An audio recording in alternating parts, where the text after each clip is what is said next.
حضرت عیسیٰ کی گواہی کا منظر دیکھنے کے بعد ہم دونوں نے حوض کی طرف بڑھنا شروع کر دیا۔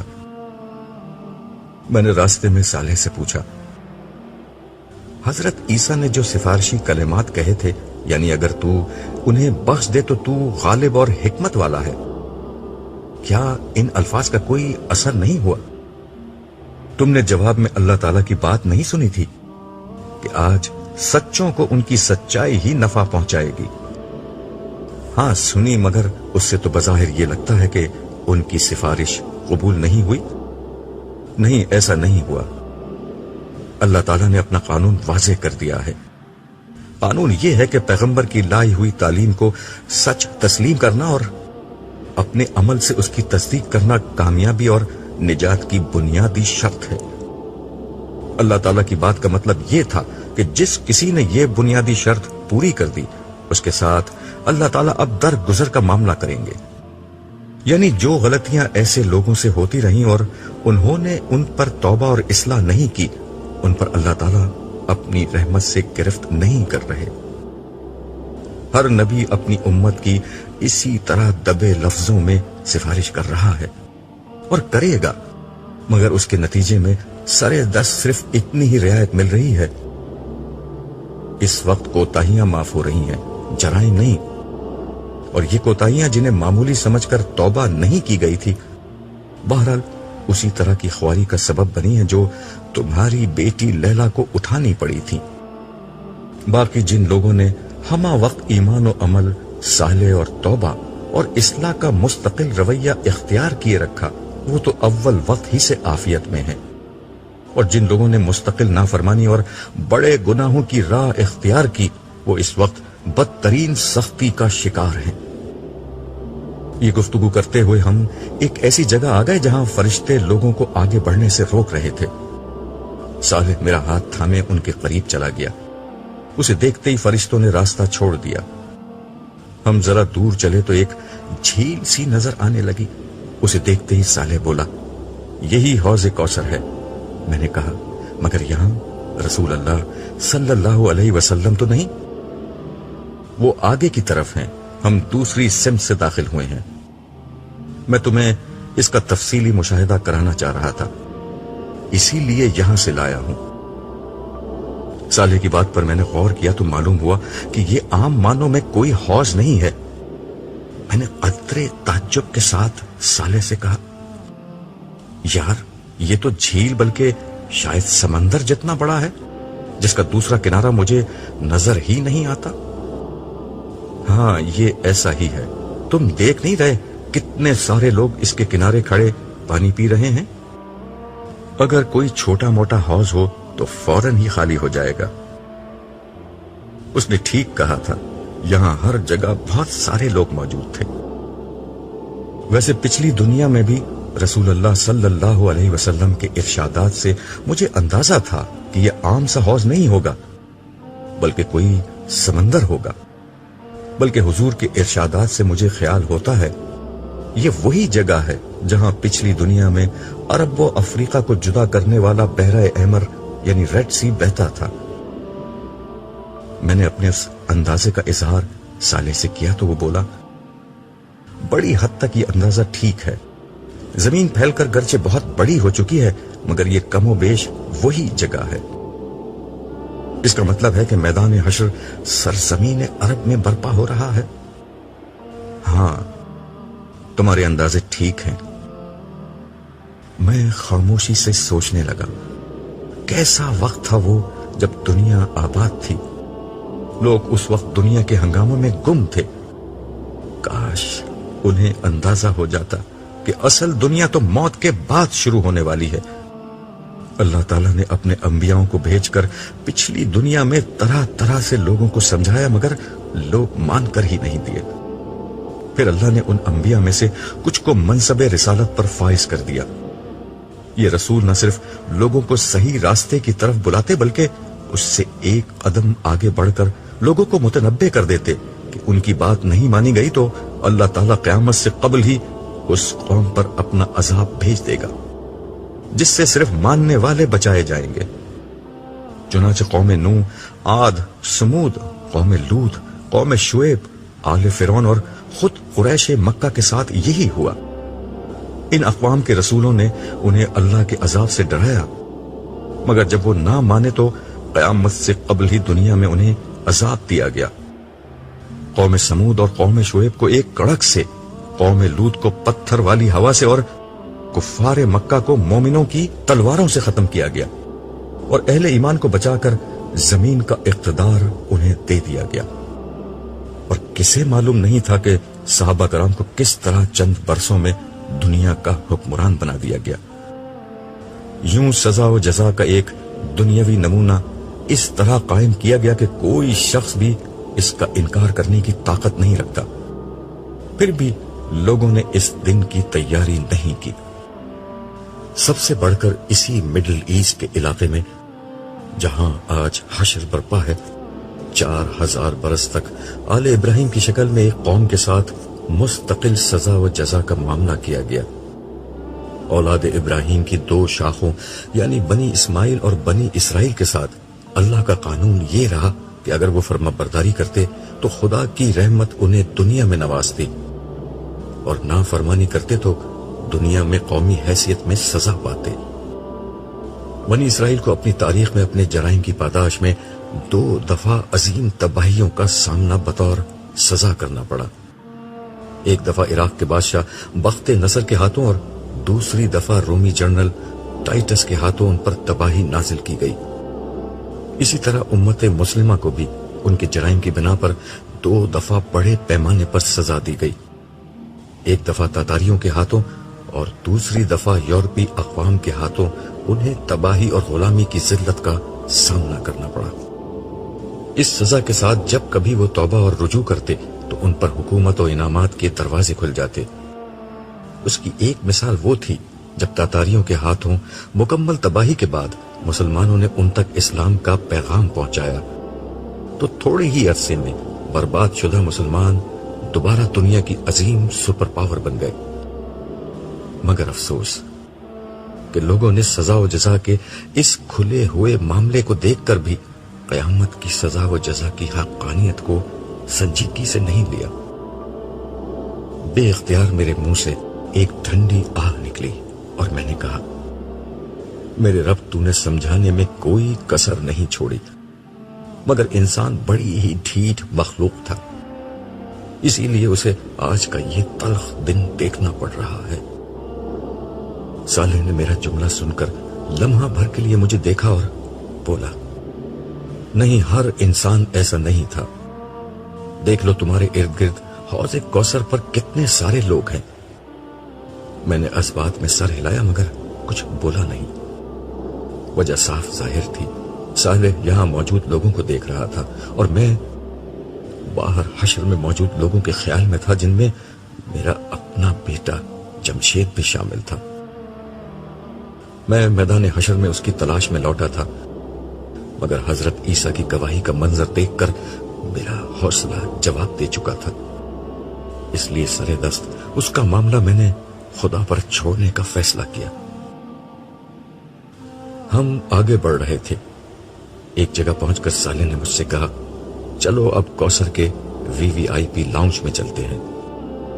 میں نے اس کی بات پر کوئی تبصرہ نہیں کیا، مگر مجھے اندازہ تھا کہ صالح کیا کہہ رہا ہے، تاہم اس نے اپنی بات کی وضاحت خود ہی کر دی۔ آخرت کی کامیابی حاصل کرنے والوں کے 2 درجات ہیں، ایک وہ جنہوں نے دین کو فرائض و واجبات کے درجے میں اختیار کیا، بندوں اور خالق کے حقوق ادا کیے اور خدا کے ہر حکم کی پابندی کی۔ یہی لوگ جنت کی کامیابی حاصل کرنے والے ہیں۔ ان میں سے کچھ لوگ وہ تھے جنہوں نے فرائض سے بڑھ کر قربانی کے مقام پر دین کو اختیار کیا، بدترین حالات اور مشکل ترین مواقع پر صبر و استقامت کا ثبوت دیا، نیکی اور خیر کے ہر کام میں سبقت اختیار کی، ہر حال میں حق کو اختیار کیا اور اس کے لیے ہر قیمت دی۔ خدا کے دین کی نصرت، اس کی نفل عبادات، اس کے بندوں پر خرچ اور ان کی خدمت کو اپنی زندگی بنا لیا۔ یہی وہ لوگ ہیں جو آج آخرت کے دن VIPs میں شامل کیے جائیں گے۔ ان کی نعمتیں، ان کے درجات، خدا سے ان کا قرب اور ان کا مقام و مرتبہ ہر چیز عام جنتیوں سے کہیں زیادہ ہے۔ یہ ایسا ہی ہے جیسے دنیا میں ہر معاشرے میں ایک عوام الناس کی کلاس ہوتی ہے اور ایک اشرافیہ یعنی ایلیٹ اور ہائی جنٹری ہوا کرتی تھی۔ آج قیامت کے دن یہی ہو رہا تھا۔ کامیاب عوام الناس کو میدان حشر کی سختی سے بچا کر حوض کوثر کے پرفضا علاقے میں ٹھہرایا گیا ہے، اور جنت میں بھی انہیں اچھی جگہ ملے گی۔ ظاہر ہے کہ یہ بہت بڑی کامیابی ہے، مگر اس سے بھی بلند ایک درجہ خدا کے مقربین کے لیے ہے۔ یہ اہل جنت کا اعلیٰ درجہ ہے۔ اس کی حقیقت تو جنت میں داخلے کے بعد ہی سامنے آئے گی، لیکن کوثر کے پاس بھی یہ اہتمام کیا گیا ہے کہ اعلیٰ درجے کے اہل جنت کی اقامگاہ الگ بنائی جائے۔ ہم وہیں جا رہے ہیں۔ وہ لمحہ بھر کے لیے ٹھہرا اور میری آنکھوں میں غور سے دیکھتے ہوئے کہنے لگا، کیونکہ ہمارا عبداللہ عام اہل جنت میں سے نہیں، بلکہ ایک سردار اور ہر اعلیٰ مقام کا حقدار ہے۔ میں نے اس کی بات سن کر اپنا سر جھکا دیا۔ ہم ایک ایسی جگہ داخل ہوئے جہاں کا حسن شاید الفاظ کی گرفت میں نہیں آ سکتا تھا۔ جھیل کا برف کی مانند سفید اور بے آمیز پانی زمین کے فرش پر چاندنی کی طرح بچھا ہوا تھا۔ جھیل کی سطح پرسکون اور ہموار تھی، اور اس کو دیکھنے سے ہی نگاہوں کو عجب طرح کی تسکین مل رہی تھی۔ جھیل کے کنارے ایسے چمکدار موتیوں کے بنے ہوئے تھے جو اندر سے خالی تھے۔ کنارے کے پاس انتہائی دبیز اور ملائم قالین بچھے ہوئے تھے، جن پر چلتے ہوئے تلووں کو ناقابل بیان راحت مل رہی تھی۔ ان پر شاہانہ اور آرام دہ نشستیں موجود تھیں۔ شیشے سے زیادہ شفاف میزوں پر سونے اور چاندی کے گلاس ستاروں کے مانند جگمگا رہے تھے۔ جھیل سے ایسی مہک اٹھ رہی تھی جس سے مشام جہاں معطر ہو کر رہ گئے۔ میں نے ایک نشست سنبھالتے ہوئے سالے سے پوچھا، یہ اتنی اچھی خوشبو کہاں سے آ رہی ہے؟ حوض کی تہ میں جو مٹی ہے وہ دنیا کی کسی بھی خوشبو سے زیادہ معطر ہے، اسی کا یہ اثر ہے۔ سالے نے جھیل سے ایک گلاس بھرا اور میرے سامنے رکھتے ہوئے کہا، مزے کرو۔ میں نے ایک گھونٹ لیا۔ دنیا میں میں نے اس کی صرف تشبیہات سنی تھی، دودھ، شہد وغیرہ، مگر یہ ان سب سے کہیں زیادہ بہتر مشروب تھا۔ گرچہ میں پہلے بھی جام کوثر پی چکا تھا، مگر اس ماحول میں پینے کا مزہ ہی کچھ اور تھا۔ باہر میشر میں سخت اور چل چلاتی دھوپ تھی، مگر یہاں شام کے جھٹپٹے کا منظر تھا۔ ٹھنڈی خنک اور سبک ہوا چل رہی تھی۔ بالکل سورج ڈوبنے سے پہلے کا سما محسوس ہوتا تھا۔ سفید آسمان پر شفق کسی لالی چھائی ہوئی تھی۔ یہ شفق کہیں گہری سرخ تھی، کہیں نارنجی اور کہیں زرد۔ آسمان کے یہ رنگ جھیل کے سفید پانی پر اپنا عکس یوں پھیلائے ہوئے تھے کہ گویا کوئی گوری چٹھی دوشیزہ سر پر رنگ برنگا دوپٹہ پھیلائے ہوئے ہو۔ بلا شبہ یہ ایک انتہائی دلکش اور خوبصورت منظر تھا۔ میں نے ارد گرد نظر ڈالی۔ مجھے یہ بالکل کسی پکنک پوائنٹ کا منظر لگ رہا تھا۔ لوگ ٹولیوں میں تنہا تنہا اور اپنے اہل خانہ کے ہمراہ اس جھیل یا حوض کے کنارے کھڑے اور بیٹھے اور آپس میں خوش گپیاں کر رہے تھے۔ سب لوگ بے حد خوش اور مسرور نظر آتے تھے۔ ان کے چہروں پر پھیلا سکون اور اطمینان یہ بتانے کے لیے کافی تھا کہ ان لوگوں نے پالا مار لیا ہے۔ یہ موت، دکھ، بیماری، غم اور تکلیف کے ہر امکان سے دامن چھڑا کر ابدی اور سچی خوشی کے سامنے آ کھڑے ہوئے تھے۔ ختم نہ ہونے والی کامیابی، مان نہ پڑنے والی خوشی، کم نہ ہونے والی لذتیں، فنا نہ ہونے والی زندگی اور واپس نہ لی جانے والی آسائشیں آج ان کے قدموں میں تھی۔ کتنی کم محنت کر کے کتنا زیادہ صلہ ان لوگوں نے پا لیا تھا۔ اس کامیابی کا جشن مناتے ہوئے ان کے قہقہوں کی آوازیں دور دور تک سنی جا رہی تھی۔ ان کے چہروں کی مسکراہٹیں ہر طرف بہار بن کر چھا رہی تھی۔ انہیں دیکھ کر مجھے اپنے بیوی بچوں کا خیال آیا۔ صالح نے میرا خیال میرے چہرے پر پڑھ لیا اور بولا، آؤ چلو لگے ہاتھوں تمہیں تمہارے گھر والوں سے بھی ملوا دیتے ہیں، انہیں بھی یہیں بلوا لیا گیا ہے۔ مجھے سب سے پہلے لیلا نے دیکھا۔ وہ باقی گھر والوں کے ساتھ حوض کے کنارے ایک نشست پر بیٹھی تھی، مگر شاید اس کی متلاشی نگاہیں مجھے ہی ڈھونڈ رہی تھیں۔ اس نے مجھے دور سے دیکھ لیا تھا۔ وہ نشست سے اٹھی اور دوڑتی ہوئی میرے پاس آئی اور مجھ سے لپٹ گئی۔ وہ کچھ بول نہیں رہی تھی، بس روئے جا رہی تھی۔ میں دیر تک اس کا کندھا تھپکتا رہا، پھر میں نے اسے خود سے جدا کیا اور اس کی شکل دیکھنے لگا۔ میں نے آخری دفعہ جب اسے میدان حشر میں دیکھا تھا تو وہ وہاں بہت بدحال تھی، مگر اب میری بیٹی پریوں کی مانند حسین لگ رہی تھی۔ اسے یوں دیکھ کر میں نے بے اختیار اللہ تعالیٰ کی اس رحمت کا شکر ادا کیا جس کی بنا پر آج وہ مجھ سے آ ملی تھی۔ میں نے اس سے کہا، لیلا، مصیبت اور تکلیف کے دن ختم، اب خوشی اور راحت ہمیشہ تمہارا مقدر رہے گی۔ اتنے میں باقی لوگ بھی میرے پاس آ چکے تھے۔ میری دیگر دو بیٹیاں عارفہ اور عالیہ دونوں ہمیشہ کی طرح خوبصورت لگ رہی تھیں، جبکہ میرا چھوٹا بیٹا انور اپنی ماں کا ہاتھ پکڑے کھڑا تھا۔ میں نے سارے بچوں کو گلے لگایا، پھر ان سے کہنے لگا، میرے بچوں، مجھے تم پر فخر ہے۔ تم نے دنیا کی رنگینیوں کے اوپر اپنے رب کے وعدوں کو ترجیح دی۔ تم نے حقیر دنیا کے عارضی فائدوں کو چھوڑ کر ہمیشہ کی زندگی کا انتخاب کر لیا۔ آج تمہاری ابدی کامیابی کا دن ہے۔ آؤ اس دن کی کامیابی کا آغاز جام کوثر ایک ساتھ پی کر کریں۔ یہ کہتے ہوئے میں قریبی موجود ایک نشست پر بیٹھ گیا۔ باقی لوگ بھی میرے ارد گرد بیٹھ گئے۔ میں نے بیٹھتے ہی لیلا سے کہا، بیٹا میں تمہاری روداد سننا چاہتا ہوں، مگر پہلے انور، عالیہ، عارفہ، تم بتاؤ، تم لوگ خیریت سے اپنی ماں تک پہنچ گئے تھے؟ تینوں نے ایک ہی جواب دیا کہ وہ اول وقت ہی سے محفوظ تھے اور مختلف فرشتوں نے روز حشر کے آغاز ہی پر انہیں بحفاظت عرش کے سائے تلے پہنچا دیا تھا۔ ان کے بعد لیلا بولی، ابو میں نے بہت مشکل وقت دیکھا ہے۔ میں سور کی آواز سن کر جب قبر سے نکلی تو عجیب وحشت کا عالم تھا۔ سب لوگ ایک ہی سمت بھاگے جا رہے تھے۔ اس وقت کسی کے جسم پر بھی کپڑے نہیں تھے، مگر خوف، دہشت اور پریشانی کا عالم یہ تھا کہ کوئی کسی کو نہ دیکھ رہا تھا اور نہ کسی کو اپنی بے حجابی کی پرواہ تھی۔ میں نے آپ سب لوگوں کو بہت تلاش کیا، مگر آپ لوگوں کا کوئی اتا پتہ نہ تھا۔ لاچار ہو کر میں بھی اسی سمت دوڑنے لگی جس سمت سب لوگ بھاگے جا رہے تھے۔ خبر نہیں اس حال میں مجھے چلتے چلتے کتنا وقت گزر گیا۔ لگتا تھا کہ ہر کسی کو ایک منزل پر پہنچنے کا جنون سوار ہے۔ لوگ دہشت زدہ تھے، پریشان تھے، مگر مجبور تھے کہ ایک ہی سمت بھاگتے چلے جائیں۔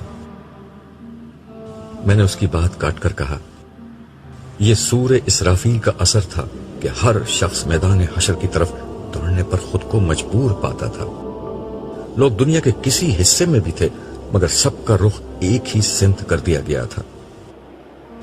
جی ہاں ابو، آپ ٹھیک کہہ رہے ہیں، سب لوگ ایک ہی سمت میں جا رہے تھے۔ چلتے چلتے میرے پاؤں میں چھالے پڑ گئے، ان سے خون نکلنے لگا۔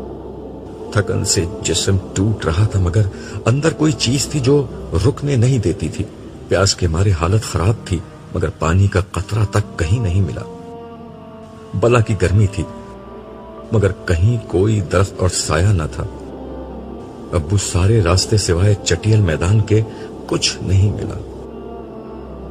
پہاڑ، دریا، سمندر، درخت، کھائی، غرس، نہ کوئی نشیب تھا نہ فراز۔ کیا بتاؤں کیسا اذیت ناک سفر تھا۔ دنیا ہوتی تو میں تھک کر گر جاتی، مر جاتی، مگر یہاں تو نہ گرنا نصیب میں تھا نہ مرنا۔ ناچار دوڑتی رہی۔ پھر کیا ہوا؟ انور نے تعصف آمیز لہجے میں دریافت کیا۔ اسی طرح چلتے چلتے نہ جانے کتنے عرصے میں میدان حشر تک آ پہنچی۔ مگر یہاں ایک دوسری مصیبت انتظار کر رہی تھی. ہر جگہ عجیب خوفناک فرشتے گھوم رہے تھے. ان کی شکل دیکھ کر ہی ڈر لگ رہا تھا. میرے ساتھ تو انہوں نے کچھ نہیں کیا، مگر دوسروں کو وہ بے دردی سے مار رہے تھے. مگر مار پیٹ کا یہ منظر دیکھ کر ہی میری جان نکلی جا رہی تھی. آسماں تمہیں کہاں ملی؟ میں نے دریافت کیا. وہ بھی میدان حشر میں مجھے ایک جگہ روتی پلکتی مل گئی. ابو وہ بڑے ناز و نعم میں پلی ہوئی لڑکی تھی. اس کی حالت دیکھ کر تو میں اپنی پریشانی بھول گئی. اس کے بعد ہم دونوں ساتھ ساتھ رہے کہ کچھ حوصلہ بلند رہے. مگر آپ سے ملنے کے بعد اس کا حوصلہ اور نجات کی امید بالکل دم توڑ گئی. عالیہ نے پوچھا، آخری دفعہ وہ تمہیں کہاں ملی تھی؟ جب سجدے کا حکم ہوا تھا میں سجدے میں چلی گئی. اس وقت وہ میرے برابر میں تھی، مگر وہ سجدے میں نہیں جا سکی. وہ دنیا میں ہمیشہ یہی کہتی تھی کہ اللہ کو ہماری عبادت، ہماری نماز کی کوئی ضرورت نہیں. اگر ہے بھی تو وہ بہت معاف کرنے والا ہے، وہ ہمیں بھی معاف کر دے گا. وہ روزہ یہ کہہ کر چھوڑتی تھی کہ میری خوبصورت جلد خراب ہو جائے گی. تم سجدے سے اٹھی تو وہ کہاں تھی؟ عارفہ نے پوچھا. وہ میرے برابر ہی میں تھی، مگر جب اللہ تعالیٰ نے حکم دیا کہ ہر 1000 میں سے 999 لوگوں کو الگ کیا جائے تو فرشتے اسے گھسیٹتے ہوئے میرے پاس سے لے گئے. پھر مجھے حساب کتاب کے لیے اللہ تعالیٰ کے حضور پیش کر دیا گیا. وہاں کیا ہوا؟ اس دفعہ نائمہ نے دریافت کیا. مجھے تو لگ رہا تھا کہ اب اللہ تعالیٰ میرے نامہ اعمال میرے بائیں ہاتھ میں پکڑا کر مجھے عذاب کے فرشتوں کے حوالے کر دیں گے. مگر میں قربان جاؤں اپنے رب کی رحمت کے. اس نے بڑا کرم کیا. مجھ سے ایمان، عبادات کے متعلق سوالات ہوئے. میں نے بتا دیا کہ میں ہر بات پر ایمان رکھتی تھی اور ساری عبادات بھی کرتی تھی. ہر موٹے موٹے اخلاقی معاملات، صلہ رحمی اور حقوق العباد کا سوال ہوا. میں نے ان کا جواب بھی دے دیا. اس کے بعد مجھے یہ اندیشہ ہوا کہ اللہ تعالیٰ عام زندگی میں کی جانے والی نافرمانی اور گناہوں سے متعلق متعین سوال نہ کر لیں. لیکن اس کے بعد انہوں نے مجھ سے کوئی سوال ہی نہیں کیا. اس پر میں نے کہا، لیلا بیٹا، اگر اللہ تعالیٰ تم سے اگلا سوال کر لیتے تو تم ماری جاتی. وہ جس کو معاف کرنے کا فیصلہ کر دیتے ہیں اس سے کوئی ایسا سوال نہیں کرتے جس کا جواب نفی میں آنا یقینی ہو.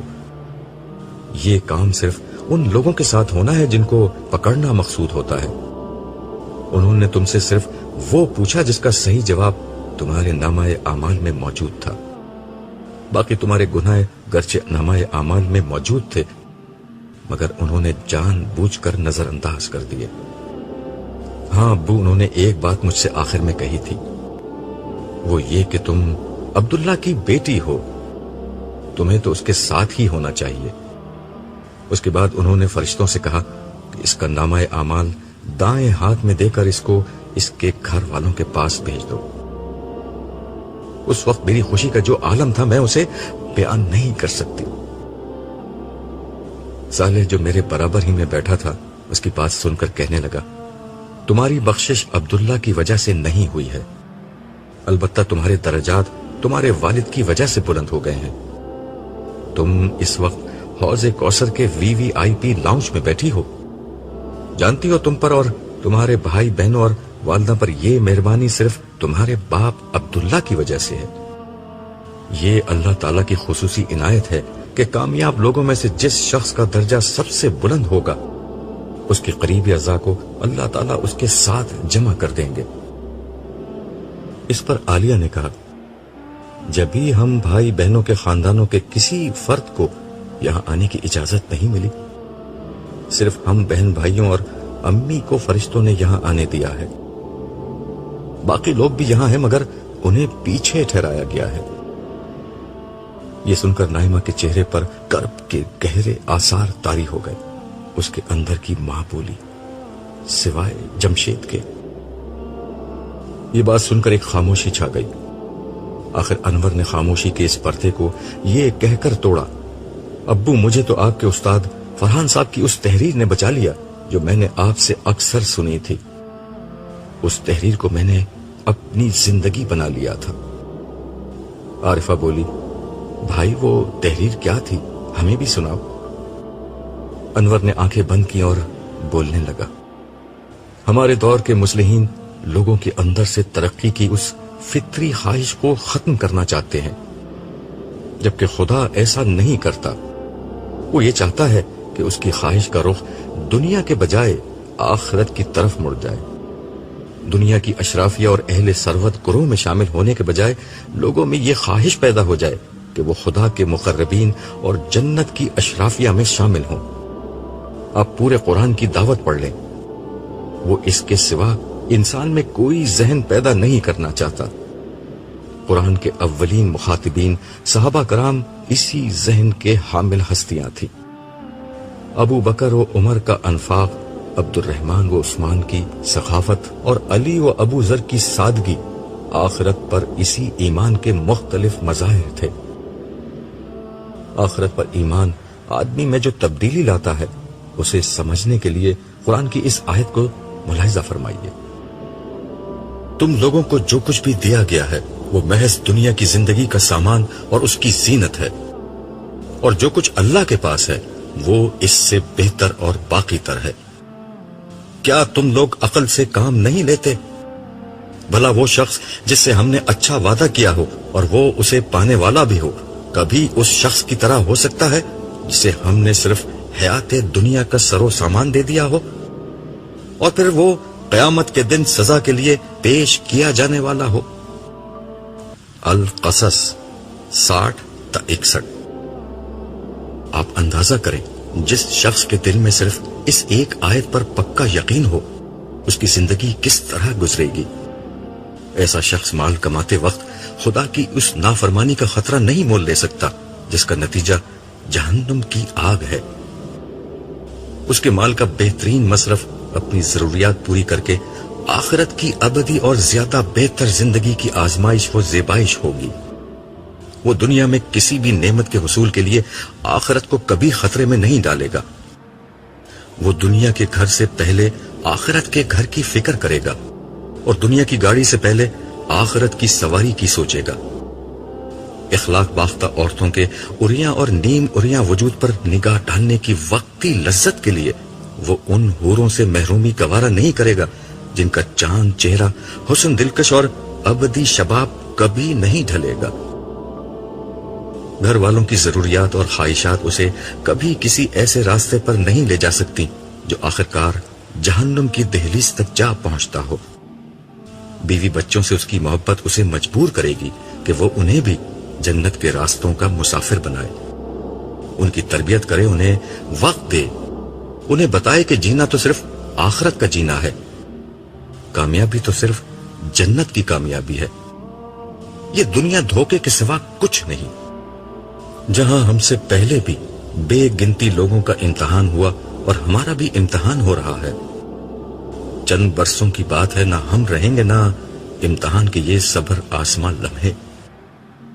کچھ ہوگا تو خدا کی رحمت ہوگی، اس کی جنت ہوگی، ختم نہ ہونے والی نعمتیں ہوں گی، عزت و اکرام کی رفتیں ہوں گی، لہجوں میں وقار ہوگا، چہروں پر نکھار ہوگا، صالحین کی پاکیزہ قربت ہوگی، دوست احباب کی پر لطف صحبت ہوگی، ہیرے جواہرات کے محلات ہوں گے، مشک و عنبر کے باغات ہوں گے، سندر و حریر کی آرائش ہوگی، یاقوت و مرجان کی زیبائش ہوگی، دودھ اور شہد کی نہریں ہوں گی، مائے مصفہ کی لہریں ہوں گی، سونے چاندی کے شجر ہوں گے، آب و شراب کے ساغر ہوں گے، فرشتوں کے سلام ہوں گے، مرغ و ماہی کے طعام ہوں گے، غرض عیش و سرور اور حور و خدام کی یہ ابدی دنیا، آب و شراب اور قصر خیام کی یہ ابدی دنیا، جاہ و حشم اور لذت و انعام کی یہ ابدی دنیا، چین و سکون اور لطف و اکرام کی یہ ابدی دنیا، وہ دنیا ہوگی جہاں کوئی دکھ نہ ہوگا، کوئی غم نہ ہوگا، کوئی مایوسی نہ ہوگی، کوئی پچھتاوا نہ ہوگا، کوئی محرومی نہ ہوگی، کوئی محدودیت نہ ہوگی۔ بد نصیب وہ نہیں جسے فانی دنیا نہیں ملی، بدنصیب وہ ہے جسے یہ ابدی دنیا نہیں ملی۔ اس آخری بات پر انور کی آواز بھرا گئی۔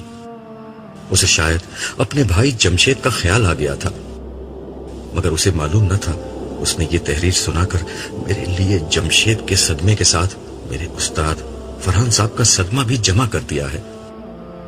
میں نے دل میں سوچا، شاید میدان حشر میں بھی ہمیں کچھ نہ کچھ غم دیکھنے ہی ہیں۔ یہ صرف جنت ہی ہے جہاں داخلے کے بعد ہر غم اور ہر پریشانی ہمیشہ کے لیے ختم ہو جائے گی۔